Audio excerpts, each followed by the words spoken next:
Instituto Nacional do Câncer, INCA, estima cerca de 580 mil novos casos da doença neste ano de 2014. Os mais incidentes na população brasileira são o de pele, próstata, mama, cólon e reto, pulmão e estômago. Essa estimativa é essencial para planejar a gestão pública na área da oncologia. Mas temos que ampliar essa discussão. Quem descobre a doença merece muito mais do que um tratamento médico. Tem o direito a uma assistência psicológica. Não dá nem para imaginar como fica uma pessoa que descobre uma doença como essa, que vai enfrentar tratamentos muitas vezes tão difíceis e que tem que perder a sensação de que câncer é sinônimo de morte. No Saúde e Vida de hoje vamos falar sobre a psico-oncologia, uma área em formação no Brasil que ganha cada vez mais espaço e que tem como matéria-prima o ser humano em todas as suas dimensões. Para falar sobre o assunto estamos recebendo a psicóloga clínica Solange Mello, Solange Valente, psicóloga oncológica, e José Carlos Gonçalves, ele que é paciente e vai contar aqui pra gente o seu depoimento. Eu vou começar com a Solange Valente para ela explicar um pouquinho o que é essa novidade aí, ou se não é tão novidade, mas ainda é desconhecida de muitos, a psicologia oncológica. Exatamente isso, ela não é tão novidade, mas é desconhecida. E muito importante, porque você viu, 500 mil novos casos por ano não é brincadeira, né? O que é a psico-oncologia? É uma interface entre a psicologia e a oncologia. Porque, assim, você vai focar exatamente no momento que a pessoa está passando. Então, assim, você vai procurar um psicólogo para depressões, outras questões também, a gente também trabalha com isso.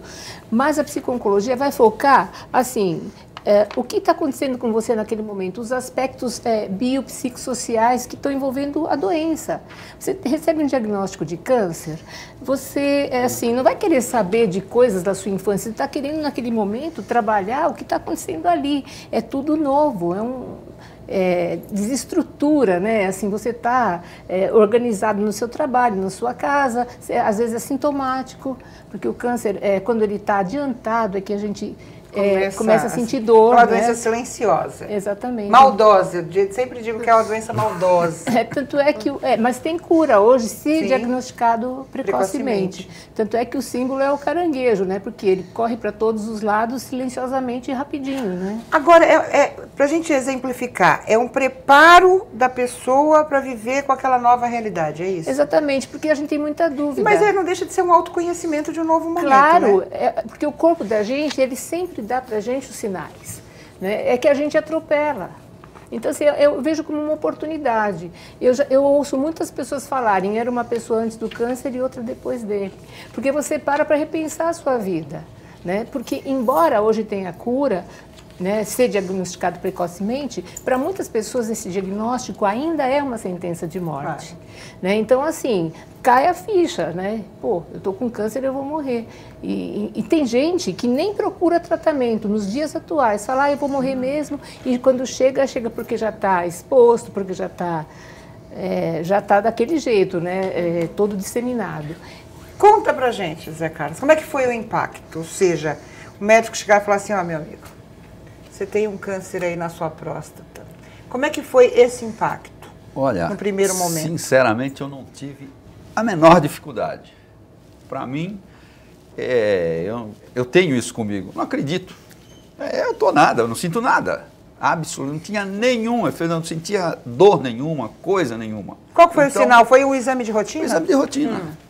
Aí que fiz a primeira vez, deu um PS alto, tomei um remédio, em vez de baixar, aumentou. Eu pedi para o médico para fazer uma biópsia, não deu nada na primeira, ele falou, volta daqui a um ano, eu voltei em 6 meses, e aí na segunda biópsia aconteceu. Sem problema. Eu tive uma felicidade, eu era presidente da associação na ocasião, e o deputado Walter Feldman era presidente da Assembleia. Como médico, e eu tinha uma certa amizade com ele, levei o resultado. Ele falou, você está com câncer e tal. E eu só queria um encaminhamento ao Hospital do Câncer, só para mim ter, porque eu tinha plano de saúde, eu só queria ter uma conversa, né? Com alguém que pudesse me explicar melhor. E ele, muito solícito, falou, não, você vai no meu médico.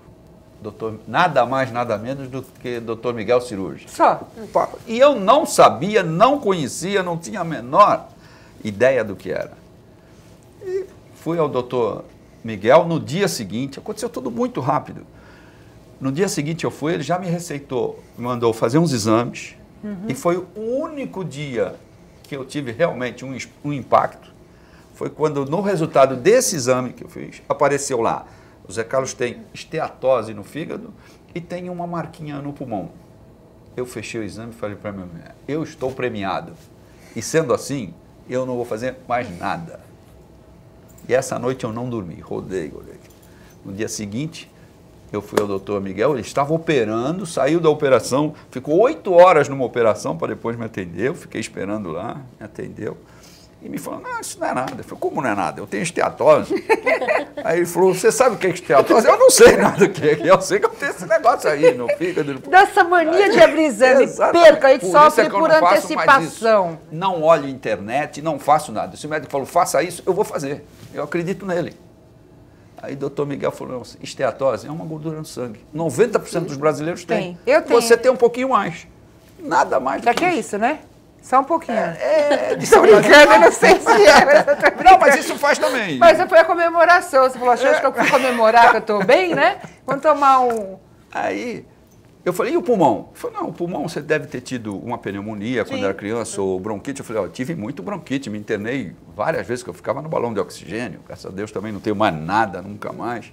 Ele falou, então é disso. Você está preparado para ser operado, se você quiser, ou fazer. Tem outros tipos. Foi uma cirurgia simples? Você passou por químio? Não. Por nada? Nada. Ele me deu alguns tipos de solução. Eu podia até não operar. Mas eu optei pela operação e ele até me deu os parabéns. Ele falou, é o melhor caminho. A operação aberta, tive que abrir, né? E fiz a operação. Isso tudo ocorreu em 15 dias. Eu soube dia 15 de março, dia 1º de abril eu estava operando. E você viveu bem durante mais de 14 anos. Aí, de repente, veio apareceu outro presente. Outro. Aí, o ano passado, em 28 de outubro do ano passado, eu tive um linfoma. Exame de rotina também ou sentiu alguma coisa? Não, esse eu senti uma dor jogando bola, como se tivesse distendido. Tomei um remedinho para dor muscular. Automedicou, né? Melhorou. Na semana seguinte eu fui jogar, deu de novo. Aí eu fui no pronto-socorro, o médico me tirou fez uma ressonância, acusou que era alguma coisa, uma massa cinzenta, que ele falou, olha, eu não sou especialista, eu só estou aqui de plantão, eu vou ter que te internar para você. Eu falei, não vai me internar nada, dá esse resultado, eu vou embora, eu vou no meu médico. Claro. E mais uma vez, como eu costumo dizer, eu sou abençoado por Deus e bonito por natureza, eu tenho amigos médicos e fui, doutor Milton Wasman, que falou, não, realmente isso aqui é um câncer. Eu vou te... Na mesma hora ele ligou para o médico. O impacto foi diferente do primeiro para o segundo, ou não? Não, eu também não acreditei, que eu falei, uma dorzinha de nada, jogando bola, isso aí deve ser distensão, alguma coisa. Ele falou, não, vai lá. Ligou para um médico amigo dele, que estava viajando aquele dia para a Europa, e me pôs na mão do assistente dele, doutor Andrei, um espetáculo. No dia seguinte, ele me atendeu, no mesmo dia, ele falou, se você quiser, eu te interno agora no Oswaldo Cruz, e você já faz os exames que tem que fazer e nós vamos ver o que é e eu te espero lá. Então eu vou. Aí saí do consultório dele, passei em casa, peguei as malas, avisei minha mulher, estou indo para o hospital, vamos embora. Tua mulher, a reação dela também é que nem a sua? Não tanto. Mas... A gente até comentava isso. Mas esse lado emocional do Zé, porque o Zé é uma pessoa de bem com a vida. Eu conheço o Zé há mais de 16, eu estou aqui 16 anos, exatamente 16 anos. E nunca imaginei. Soube conversando com as pessoas, estou precisando de conversar com alguém que já teve carro. Zé Carlos, mentira. Com aquela cara, com aquela vitalidade. Fiquei careca. Mas assim, vai saber, né? Todo mundo sabia e tal.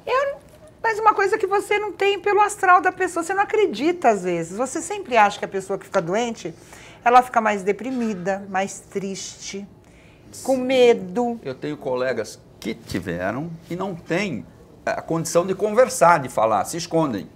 Eu não, eu fiz questão de falar. Eu já fiz palestra aqui na casa sobre isso. Mas isso varia por causa deve ser da qualidade de cada pessoa, do comportamento, né, doutora Solange? Olha, eu recebo inúmero. Esta semana eu tive 2 amigos que eu indiquei, mandei para o médico por causa dessa situação. Então eles vêm me procurar, que eles sabem que eu tive e tal. E eu tenho essa facilidade de conversar, de É um indicar. psicólogo nato. Porque né? não é possível a pessoa ficar com medo e ficar parada, que aí vai piorar Claro, tudo. né? Tem que tomar as providências rápidas. Essa linha dele de comportamento facilita muito, né, doutora Solange? Muito. Ele não precisa de acompanhamento nenhum, só dele mesmo. Não, ele não precisa. É assim, a gente percebe o seguinte, desde quando, às vezes a pessoa nem fez ainda os exames. Então assim, vamos fazer um histórico um pouquinho. O caso dele já é o finalzinho, assim. Muitas vezes, o que a gente escuta as pessoas falarem? Eu nem vou fazer exame, porque vai que aparece alguma coisa e eu não quero nem saber, né? Então, assim, então já O começa medo de por ficar aí. doente, o primeiro passo. O medo de ficar, aliás, o medo de saber que está doente. Eu sou um pouquinho assim. É, né? Muita gente é assim, viu, Ana? O complicado. medo de saber que está doente. Como se o fato de não saber fizesse com que a doença desaparecesse. Isso não acontece, né? Então, essa é a primeira coisa. É. A segunda coisa, quando recebe um diagnóstico, né, é o que ela realmente colocou. Parece assim, que eu estou realmente com o pé na cova. Já estou morrendo e não há salvação para mim. Tem pessoas que agem dessa forma, que reagem dessa forma, e tem pessoas que reagem como ele, né? Falam, não, vamos lutar, o que tem que fazer? Vamos fazer, né? Vamos fazer agora, não vamos perder tempo, porque o tempo é fundamental nessa doença, né? E tem pessoas também que nem sequer conseguem falar o nome câncer, né? Eu já escutei vários pacientes falarem assim, não, é aquela doença. Ou uma razão para isso. Né? Ou é aquela doença, ou então é o CA, né? Então, assim, é uma doença ainda muito envolta de dogmas, né? Muito estigmatizada, muito assim, as pessoas têm vergonha de falar que estão com câncer, como muita gente tem vergonha de dizer que está com AIDS, né? Eu acho que é pela marca que a doença... Eu tive meu pai com câncer, né? O sofrimento dele foi muito grande, porque como foi há muitos anos atrás, a tecnologia era diferente. Então, meu pai vivia à base de morfina, morreu com 41 anos de idade, tinha 1,93 m, morreu com 40 quilos, teve um sofrimento durante 4 anos e meio. Então foi uma doença que foi matando meus pais. Então eu falo de câncer, aí minha mãe vai e tem. Totalmente diferente, está bem, 15 anos agora faz que ela teve a doença, está ótima. Mas quando veio o primeiro impacto, doutora Solange, eu voltei para o passado. Sim, claro. Então toda aquela... E eu era criança quando meu pai faleceu. Eu não consigo entrar em hospital por causa de cheiro.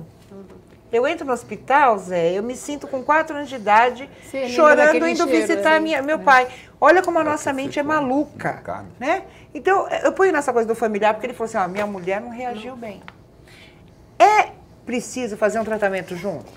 É indicado, né? Porque, assim, primeiro, a comunicação é importante. Assim, as pessoas, elas se isolam. Acontece muito assim, olha, eu estou com câncer, mas eu não quero que minha mulher saiba. Olha, ele está com câncer, mas eu não quero que ele saiba que está. E fica cada um naquele isolamento, sofrendo separadamente, sendo que pode ser um momento rico de você renovar situações que não... De repente, diálogos, situações familiares que a gente não discute normalmente. Eu vejo como oportunidades. Sabe uma coisa Entendeu? que eu percebo também? Tem pessoas que estão com câncer, a família sabe, mas não quer contar para o paciente. Isso já aconteceu Né? com pacientes. Porque assim, ele vai Eu conheço sofrer, casos assim também. Ele vai sofrer, ele não vai conseguir lidar com essa situação, vamos poupá-lo, né? E como é que a gente poupa? Fazendo com que ele não tenha a informação.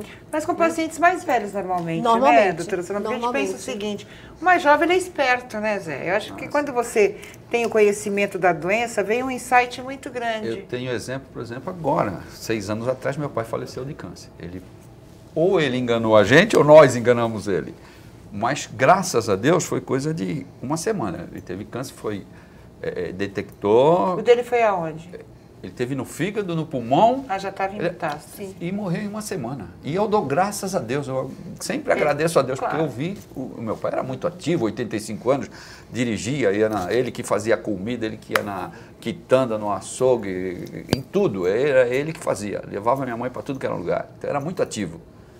Quando ele soube, que ele não soube, quando nós soubemos, que a médica falou, olha, ele Não tem totalmente, jeito. não tem jeito. Aí quisinham, inclusive, abrir aqui por causa do pulmão, eu falei, não vai abrir nada, não tem jeito, deixa ele. Em uma semana. Deixa ele viver bem os últimos dias que restam, né? A gente fala hoje de cuidados paliativos, que é uma coisa nova e que muita gente fala assim, não, a gente está falando da pessoa ter certeza que a pessoa vai morrer para morrer com dignidade. Não tem coisa melhor.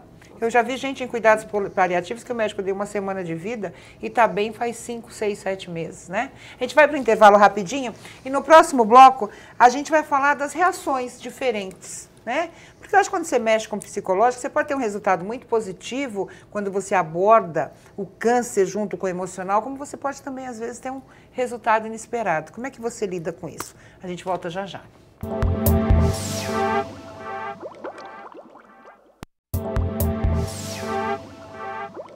Voltamos com Saúde e Vida, hoje falando sobre psico-oncologia, né? A gente fala que não é uma novidade, parece que existe no Brasil desde 1970, se não me engano. Mas a gente deixou aqui aquela situação, às vezes, Solange, a gente pensa o seguinte, o tratamento adequado é esse. Muitas vezes ele funciona muito bem e muitas vezes pode trazer um resultado inesperado. Como é que o psicólogo mede isso num paciente que já está sofrendo uma doença tão séria como o câncer? Cada caso é um caso, né? Quando ele estava falando de abrir exame, então, isso é uma recomendação que a gente não faça, porque a pessoa se desespera. Não tem a conversa de sala de espera. Não tem jeito, a gente abre até exame de sangue. Pois é, mas assim, a gente se desespera, a gente aprende, sabe? Porque é um sofrimento tão grande quando você chega no médico, ele fala assim, pra que isso? Não é nada. E você teve aquele desgaste, né? Você fala, por quê? Né? Por que eu sofri tanto Isso assim? acontece em sala de espera também, que as pessoas ficam, olha, eu tô mal, porque assim, tem vários tipos, né? Vários momentos. Então, assim, um tratamento, você é o termômetro, né? Então, assim, é quimioterapia, é radioterapia, só que, de repente, tem idade, tem uma série de coisas que para aquele caso não são adequadas, né? E na parte psicológica, você vai investigar a história de vida também, né? Então, assim, geralmente, são pessoas que passaram por perdas, não é uma regra. Sim. Então, assim, não dá pra gente falar isto, porque, assim, cada caso é um caso. Então, quem fuma tem predisposição a câncer do pulmão? Sim, mas quem não fuma também tem. Entendeu? Então, assim, não é todo mundo que a gente pode falar, olha, vai acontecer ou não vai acontecer. Doutora, eu sempre falava assim para minha mãe, quando minha mãe descobriu que tinha câncer, eu falava assim, você guardou muito seus problemas, você não... A minha mãe é uma pessoa muito dura, forte, vamos dizer assim, né? Não chora, enfrenta tudo com muita força. E aí uma amiga minha falou, olha, sua mãe teve câncer porque ela guardou muito as emoções, porque ela... Tem a ver, isso é mito. Tem. Psiconeuroimunologia, ela já comprova o quanto que as emoções, elas impactam nas doenças. Porque no caso do Zé já tinha um histórico familiar, a gente entra na questão da hereditariedade, da genética, tem né? a questão genética, mas tem a questão ambiental. Não tem ninguém na família. Mas eu acredito que isso, vamos dizer, esta situação vamos dizer, familiar, alguma briga, alguma coisa que te traz muita mágoa, eu acho que isso marca. Eu acho que isso tem muito a ver. Porque você vai guardando, você não Exato. Expressa. É por isso que eu falei no início que é importante a comunicação. Porque não é um hábito a gente comunicar nossas emoções, a gente nem sabe o que a gente está sentindo. A vida da gente é tão corrida, muitas vezes, que a gente não para pensar. Por que eu estou assim? Né? A gente atropela os sinais. E a gente tem uma outra questão, que eu acho que é muito diferente o comportamento da mulher e do homem, né, doutora Solange? Como eu falei, minha mãe é muito forte. Já o meu pai, minha mãe conta, porque eu não lembro, eu era muito pequena, diz que quando meu pai descobriu que tinha câncer, ele parou e começou a olhar para o céu e a pensar. E ele virou para minha mãe e falou assim, pô, sou tão forte, tão jovem, tão cheio de... Eu não quero morrer. Que foi um pensamento totalmente diferente que minha mãe teve quando descobriu a doença.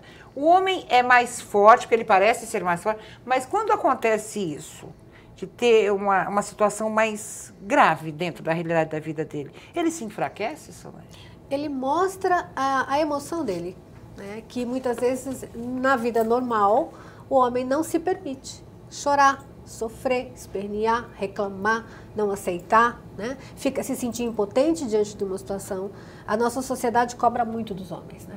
Eu digo que é muito difícil ser homem, porque a sociedade cobra muito menos da mulher do que do homem. A mulher pode chorar, pode se descabelar, pode falar eu não aceito, porque inclusive, Ana, quando uma pessoa descobre que tem câncer, ela passa por algumas fases. Né? Acho que é importante colocar isso. Deve ter oscilações de humor, Zé, por mais que você fale assim, eu enfrentei bem a doença. Mas, tipo, deve ser aquela coisa, um dia você tá feliz, aí no outro dia você faz uma químio, você passa mal, você fala, pô, você vai ficar triste. Não tive esse problema. Não? Tomei as químio, eu não senti. Eu saía da químio e vinha trabalhar. O que vai vir, o que vai ter de telefone do Zé, conta o segredo. Mas assim, você deve ter oscilações, assim, as pessoas que enfrentam isso, devem ter oscilações de humor muito extremadas, sim, né? Tem, de humor tem. Sim, de humor Tem. sim. É. De humor sim. Mas tudo depende de cada pessoa. Por exemplo, uma pessoa que já tem uma tendência à depressão, ela vai deprimir muito mais facilmente. Potencializa, vai né? potencializar muito mais, né? Uma pessoa que já tem uma síndrome de ansiedade muito grande, ela vai ficar numa angústia muito maior. Tem pessoas, assim, que reagem melhor, não é porque são mais fortes que as outras, mas porque conseguem lidar com uma realidade de uma forma mais tranquila, né? Por exemplo, tem pessoas que quando abrem o diagnóstico de câncer, né? O primeiro momento é da negação. Não é verdade, o Não exame deu acredita, né? errado. Não é comigo, não. Como ele falou, né? Eu não sinto nada, né? Depois vem a segunda fase. Quando percebe que o exame não está errado, não, que o médico não se enganou, não, que realmente é câncer, vem a situação da revolta, né? Porque comigo, o que eu fiz para Deus, o que eu fiz para a vida, E pra não toma as receber? providências que tem que tomar. E não né? toma as Não, eu providências. não vou fazer. Não. Exatamente. Porque né? é o seguinte, eu acho que a forma que vem o câncer à mídia, às vezes coloca essa questão da morte. Por quê? Só para a gente ter uma ideia, até 2030 eu vi uma estimativa, parece que 27 milhões de pessoas no mundo vão ter câncer. E 17 milhões vão morrer. Aí a pessoa pensa assim, pô, nesses será que eu 17? estou nesses 17 milhões? Porque você ainda coloca dentro de si que é uma doença terminal. Por mais que você descubra... Eu já vi gente que descobriu no comecinho e que quando veio a recidiva, veio com tudo. E já conheci gente que teve câncer muito grave, que teve oscilações e que está muito bem hoje. Por isso que é importante, o que ele disse, né? Quando você aceita a doença, quando você vê a doença, não é regra também, né? É Então, muito assim, difícil, mas né? quando você vê a doença como um aprendizado e que você tem objetivos na sua vida, realmente isso influencia no tratamento. Eu acho que isso é fundamental. Fundamental, porque assim, quem fica depressivo, quem fica triste, né? Então assim, geralmente são as pessoas que acreditam que chegou no fim. E tem uma coisa, tem gente que as pessoas falam, fico deprimido por causa do diagnóstico. Eu não acredito que seja só isto. A pessoa que desencadeou um câncer, ou ela já está num estresse absurdo, ou ela já também está em depressão e não parou. É muito comum, para se perceber, é muito comum pessoas que enviuvaram, que se separaram, situações de mágoas, de raiva, Exato. de perda. Então, assim, como eu disse, não é uma regra, Claro. mas que existe uma predisposição. E eu acho que complicado. inconscientemente o comportamento muda, Zé. Você pode até falar assim, não mudou nada na minha vida, eu continuei vivendo. Não, mas de repente você começa o a pensar. pós muda muito. E o que Você mudou? O passa que a você pensar sente? Desde a vida familiar, a vida financeira, se eu pensava em ter imóveis, não penso mais, entendeu? Eu Isso tinha um é carro legal. assim, não, agora eu quero ter um carro bom, eu comprei um Mercedes, não quero nem saber. Agora, o meu futuro é hoje. Então, para mim, mudou. É Quando aquela eu coisa, penso- né? Se eu guardar, quem vai Exato. levar para onde isso? Então, Tem até uma frase que É. diz assim, né? Quando o câncer não mata, ele melhora e muito a qualidade de vida do paciente. e olha, é verdade. Não é? Porque você vive o hoje. E porque você na começa a re- valorizar também as pessoas que estão mais ao seu redor. Sem dúvida. Você né? prioriza, né, o que de fato tem importância. Eu na sua convidei vida. um oncologista, né? Eu queria um oncologista aqui até para saber de que lado ou de que forma a psicologia, esse tratamento emocional, essa coisa de ficar triste, ficar alegre, influencia diretamente no tratamento. Mas a gente vai falar hoje só sobre o aspecto psicológico. Você tem filhos, Tem uma filha, Quando a gente tem câncer, minha mãe fala isso. Quando eu fiz 30 anos, 2 falei, netos. você precisa começar a fazer seus exames de prevenção. Fez sua mamografia, ela vive uma realidade diferente hoje comigo. Verdade. Você tem esse medo com seus filhos? É uma coisa que você conversa com eles? Depois eu vou saber se é legal conversar já sobre isso. Eu não tenho, isso eu deixo mais com a minha mulher. Essa mulher é uma heroína. Mas eu tenho no coração. É. Com os netos, eu fico preocupado. Qualquer coisa. E isso é duro, doutora, porque ele não sofreu com ele, mas ele sofre por antecipação, por causa dos filhos. Eu tenho uma filha também, 17 anos, eu não quero nada. Eu olho para Deus e falo, Deus, se for acontecer alguma coisa ruim, que aconteça comigo, não aconteça com a minha filha. Então, essa coisa, é bom conversar sobre isso com a família, ou é melhor esquecer que se passou por isso, que há a possibilidade de acontecer com os filhos, com netos, bisnetos. É importante. Pode não acontecer com ninguém, né? De repente a gente está tratando de uma questão que não vai atingir ninguém da nossa família, tão próximo. É importante, não é um hábito que a gente tem falar de sentimentos, mas isso aproxima. Isso aproxima. Você sabe, às vezes o cuidador, né, que é a pessoa, ou a esposa, ou alguém que não é da família, que está ali, quando a pessoa fica boa, geralmente quem adoece é o cuidador. Por quê? Porque não se comunicou, porque Segurou segurou. tudo, né? Então, o que acontece? Também são humanos. E sofre escondido. Você acha que tua mulher não chorou falar. no cantinho e de repente vinha para você sorrindo, né? Mas não sofreu. é essa a importância de não serem resolve honestos muito, também com né? seus sentimentos. Então, às vezes, dá muita raiva, porque você tem que sair da sua rotina, às vezes, para levar a pessoa na quimioterapia, você tem que, enfim, abrir mão de certas coisas. Então, assim, às vezes a pessoa tem raiva, né? Então, assim, e se sente culpada. Então, o que eu falo, honestidade, a gente tem que ter com o paciente, né?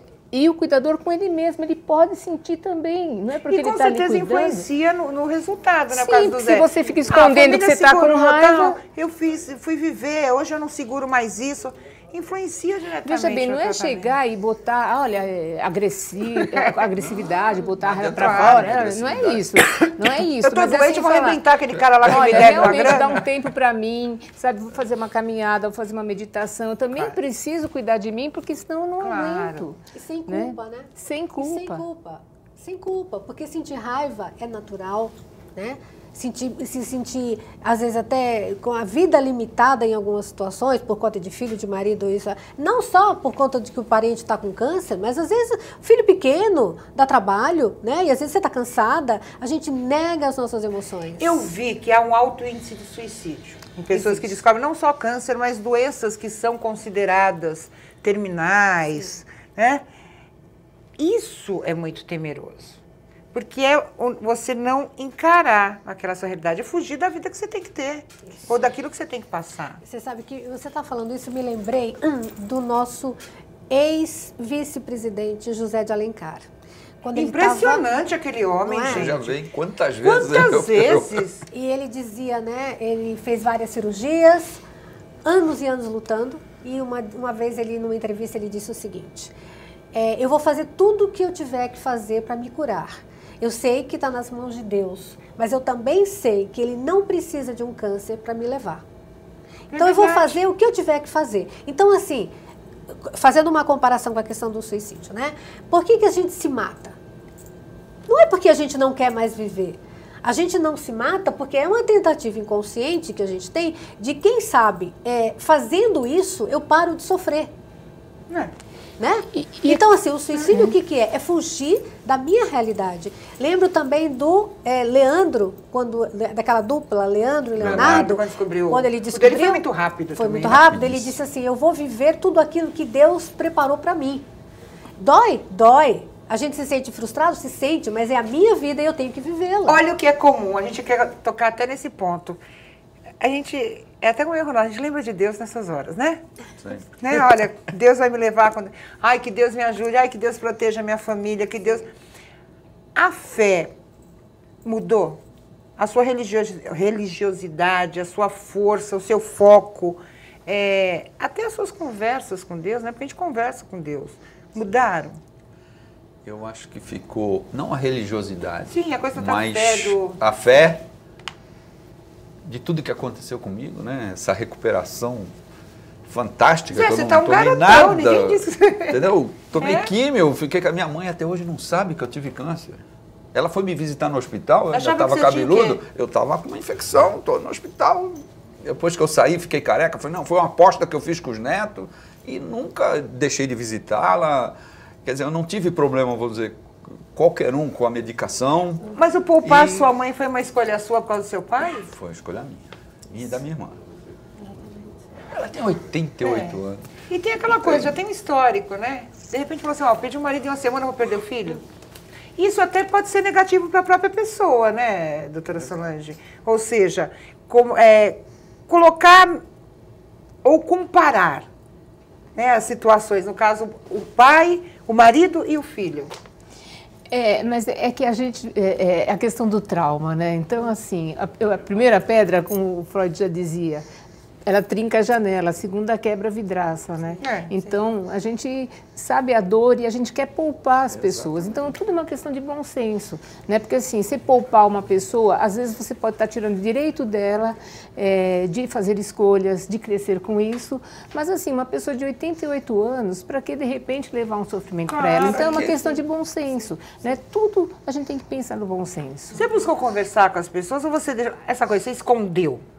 Ou você dividiu com as pessoas, procurou conviver com pessoas que enfrentaram a mesma situação ou não? Também. Eu acho que nessa parte, eu sou um professor. Porque as pessoas vêm falar comigo, mas como é que foi? Foi assim, assim, não faça isso, não faça aquilo. Procure o médico, faça o que o médico mandou, não fica pensando em besteira. Lê a internet, que eu nunca entrei na internet para saber o que é linfoma, o que é isso. Você aprendeu depois do... Como é que é o nome? Do esteatose do fígado, que eu não sabia o que era, e era uma gordura. Então, eu falo isso para as pessoas. Não adianta, né? Você tem que resolver o seu problema. O médico mandou fazer isso, ou você acredita nele ou muda de médico. Cada um é cada um, né? Como diz, né? Você vai morrer de qualquer jeito. Claro. Ninguém morre na véspera. Nem peru morre mais na véspera. Ainda bom. A gente vai para o intervalo rapidinho. No próximo bloco, eu quero saber exatamente isso com a doutora Solange. Solange 1, Solange 2, as Solanges. Se essa convivência é positiva, mesmo com pacientes com perfis psicológicos diferentes. A gente vai saber disso no próximo bloco.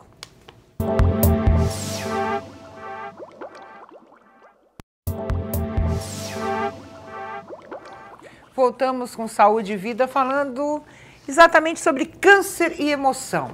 De que forma o lado psicológico influencia diretamente na doença? E eu deixei uma pergunta aqui para a doutora Solange sobre a questão da convivência. Por quê? O Zé falou que muita gente vem procurar. Eu não sei o que eu faço. Muita gente deprimida, ele tem um astral diferente.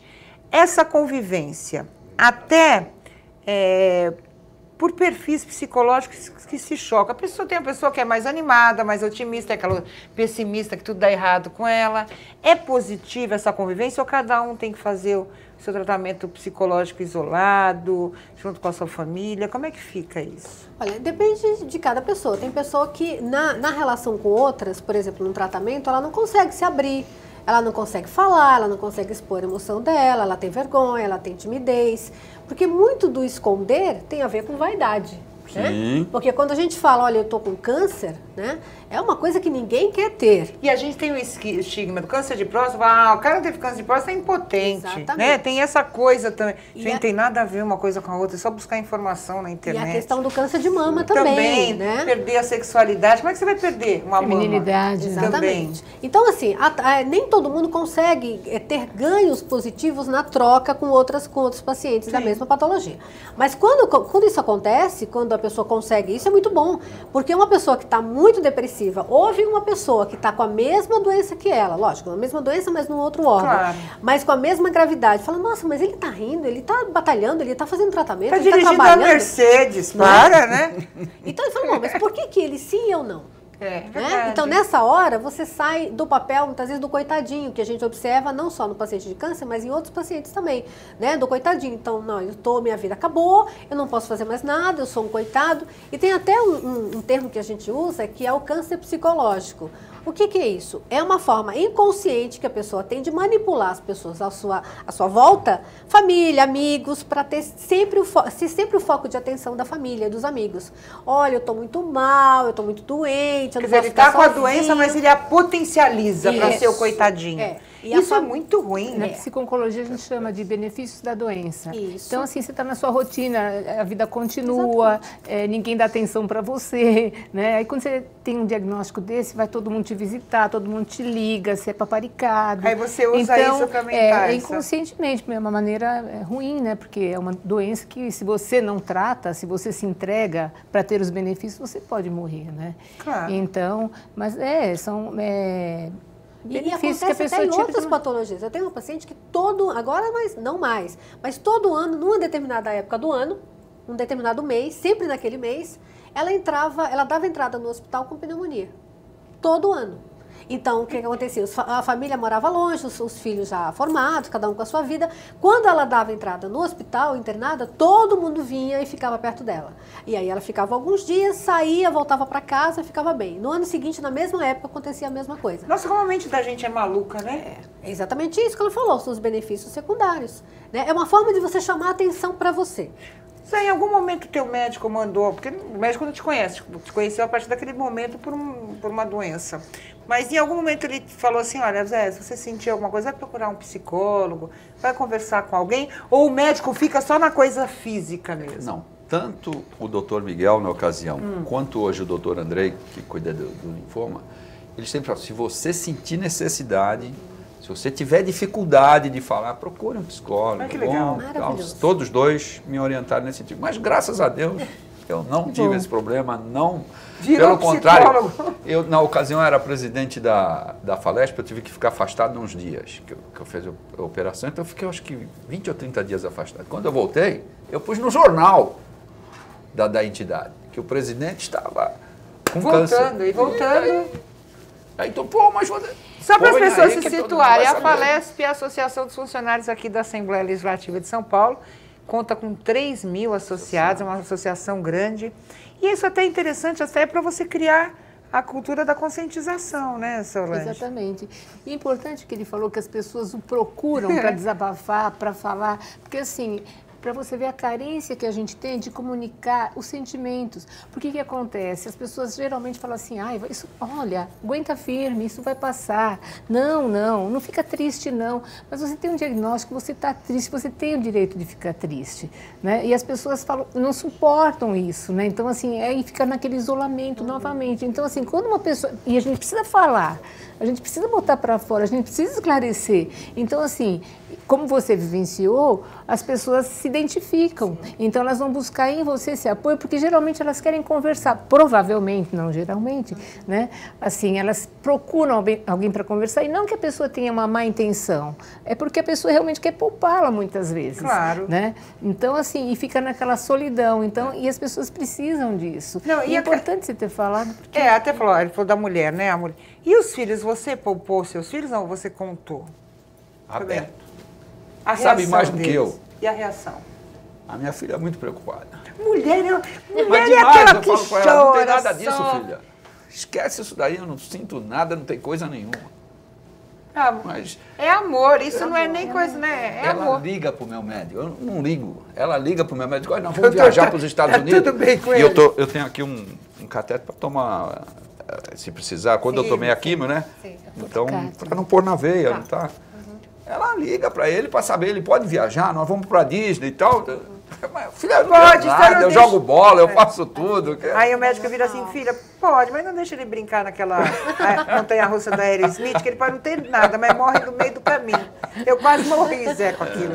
Sabe uma coisa que eu queria só comentar? Pegando o exemplo dele, né? É tão importante quando você vê pessoas famosas, né? Atores, atrizes, políticos, pessoas conhecidas, pessoas que são amadas, são respeitadas, abrem o seu diagnóstico de câncer. Né? Então, olha, eu tô com No caso do câncer. Lula, a própria Dilma, a gente Isso. teve isso. O O Reinaldo aquela Gianecchini. coisa do Reinaldo Gianecchini.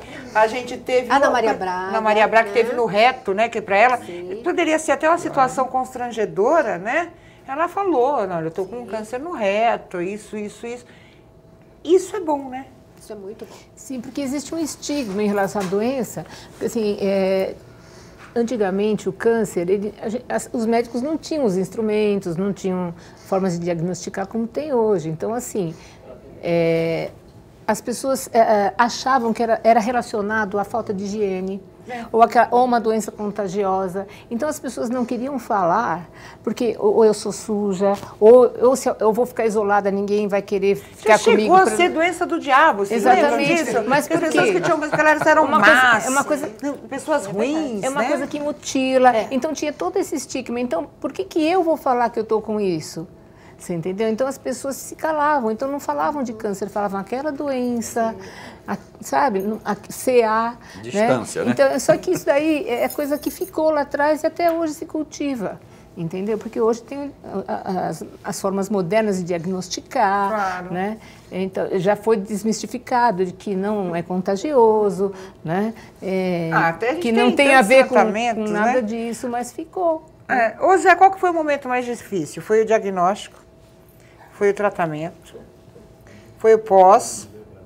Ou foi a recidiva? Não, eu tive umas coisas que é até tão simples. Eu só tive uma reação, foi como eu falei, quando eu olhei aquele resultado, e depois quando minha mãe foi me visitar. De resto eu levei como se fosse um resfriado. Não precisei, graças a Deus, na primeira, tomar químio, não tomei remédio nenhum. A químio te assustou na segunda vez? Porque de repente, quando todo mundo fala de que porque químio passar mal, você vai perder o cabelo, você vai não sei o quê. O médico veio, o doutor Andrei, me explicou direitinho e falou, olha, esses remédios aqui, você vai tomar, porque se você sentir isso, aquilo, enjoo, mas não sei o quê, isso aqui é para você tomar. Todas as caixas. Eu não tomei um remédio sequer. Eu dei as caixas de presente. Só se quando você acabei a minha sentir, químio. ele disse. Exatamente. Então, eu não tive esse negócio de dizer, olha, a químio faz... Para mim não deu efeito nenhum. Eu saía da químio e vinha trabalhar. O pensar muito numa coisa, Solange, né? Aquela pensar assim, eu vou sofrer, eu vou fazer a químio e vou passar mal. Influencia? Porque no caso dele, ele deixou, ele falou assim, vou fazer e vou esquecer. Olha, segui muito a orientação do sim. próprio médico, que ele falava para mim. Isso é essencial. Não gaste suas energias com outras coisas. Deixa a sua energia para a doença. Descansa, porque ela vai lhe consumir por esses tempos, até você tomar químio, ela vai consumir as suas energias. Então, deite e durma bastante, descansa bastante, saia quando tiver que sair. Cansou? Vem dormir, vem descansar. E isso que eu fiz. E não tive... Não se sobrecarregue, isso. né? Não aquela e coisa hoje eu assim, gasto energia jogando bola, brinco com os netos e tal. vai pra Disney. E tudo bem. É ser carinhoso consigo, né? É gostar de você, é né? gostar de você. Não é porque você está doente que você vai valer menos, que você vai deixar de se amar. Não, assim, cada pessoa tem uma forma de lidar com os problemas da vida, inclusive com o câncer, né? Esse bom humor, né? Se a pessoa quando é depressiva, ela é depressiva por qualquer motivo. Sim. Até porque sentiu uma dor de barriga. Né? Exatamente. Agora, tem pessoas que, por exemplo, estão num determinado problema, no caso, por exemplo, o câncer, né? No fundo, inconscientemente, você percebe que, no fundo, primeiro, ela acha que ela merece estar doente porque ela fez alguma coisa para estar doente. E segundo, ela acha que ela não merece ficar boa dessa doença. Então, muita gente se auto-sabota. Sabota o tratamento, o médico fala, fica quietinho, descansa, se poupe, né? Respeite os teus limites, a pessoa não faz isso, ela faz exatamente o contrário, né? Porque a nossa mente é uma coisa muito séria, muito forte, e ela move as nossas atitudes. É que nem quando o médico te receita antibiótico. Pô, doutor, eu vou ficar tanto tempo sem beber. Se eu fosse médico, eu falasse, filha, é pro seu bem, não é pro meu. Ou então eu sou eu que preciso melhorar. Ou então ela começa a rigorosamente. Mas isso é bom. A regra, né? Ser regrado. Sim. Acreditar no tratamento, acreditar na cura. Isso Sim, deve isso é influenciar. importante, né? As pessoas que têm objetivos na vida, porque é o efeito placebo. Você toma um comprimidinho de açúcar, e isso daí te faz você ter uma cura, muitas vezes. Se você disser que aquilo faz bem para determinada Exatamente, coisa, então é importante. você acreditar, o remedinho de açúcar faz efeito. Sim, então assim, muito importante que o paciente tenha realmente esse desejo de viver. Mas, Solange, por exemplo, na psicologia oncológica também essa coisa de alta? O paciente agora não precisa mais, ou ele sempre vai ter esse acompanhamento psicológico? Olha, veja bem, eu vejo assim, duas posições. Primeiro, a pessoa que tem a possibilidade de cura. Uhum. Sim, tem alta, mas tem aquela que vai para óbito. Então, você trabalha até... O preparo da morte. As pessoas se despedem de você. Você esses são os cuidados paliativos. O psicólogo também faz parte disso. Exatamente, essa parte da psico-oncologia, quando o paciente é oncológico, também, em outros casos crônicos, mas assim, exatamente acompanhando, falando sobre até aspectos práticos, muitas vezes. Eu tive uma paciente que ela não queria velório, era uma pessoa muito bonita, ela tinha vaidade, aí você chama a família e ela conversa com a família. E às vezes você tem que ser o mediador, porque se você chega e fala para o seu esposo, olha, eu não quero velório, ela fala assim, não, mas não vamos falar de morte, e a pessoa sabe que ela está morrendo, então é necessário. É complicado, né? Eu quero dizer que o nosso tempo chegou ao fim, mas eu acho que o recado foi dado. A gente não sabe quanto tempo a gente vai ficar aqui.